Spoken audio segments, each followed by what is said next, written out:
दशकं 15 सुदर्शनकथै देवी दर्शनम्। एवं तवैव कृपया मुनिवर्यशीतशायाश्रितो हतभयः स सुदर्शनोऽयं वेदध्वनिश्रवणभूतहृदाश्रमान्ते सम्मोदयन्मुनिजनान् ववृदे कुमारः। आबाल्यमेष मुनिबालकशङ्गमेन क्लीं क्लीमितीश्वरि सदा तव बीजमन्त्रं तत्रोचचार कृपयास्य पुरः कदाचित् आविर्बभूवितनतं तमभाषताश्च। प्रीतोऽस्मि ते सुतजगज्जननीमवेहि मां सर्वकामवरतां तव भद्रमस्तु।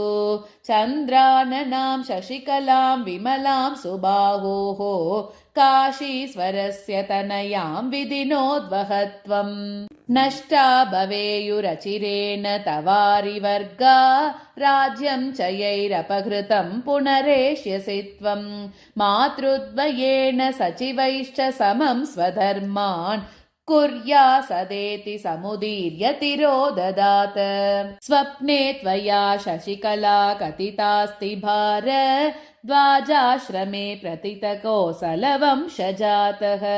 धीमान् सुदर्शन इति ध्रुवसन्ति पुत्र येनं पतिं वृणुतवास्तु शुभं सदेति। स्वप्नानुभूतमनृतं किमृतं न वेति सुप्तोति तातु मतिमत्यपि न व्यजानात्। पृष्ठात् सुदर्शनकथां सुमुखी द्विजात्सा श्रुत्वानुरक्तहृदयैव बभूव देवी। ज्ञात्वा सुबाहुरिदमाकुलमानसस्ताम् अस्मान् निवर्तयितुमाशु सहेश्च पत्न्या।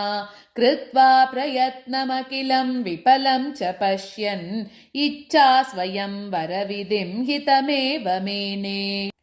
कश्चित् कदाचन सुदर्शनमेत्य विप्रः प्राहागत शशिकला वचसाहमत्र।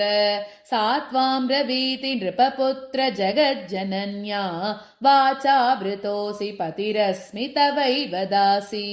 अत्रागता नृपतयो बहवस्त्वमेत्य तेषां सुधीरमिषतां नयमां प्रियां ते। एवं वधूवचनमानयतां सुशीलां भद्रं तवास्विदमुदीर्य जगाम विप्र।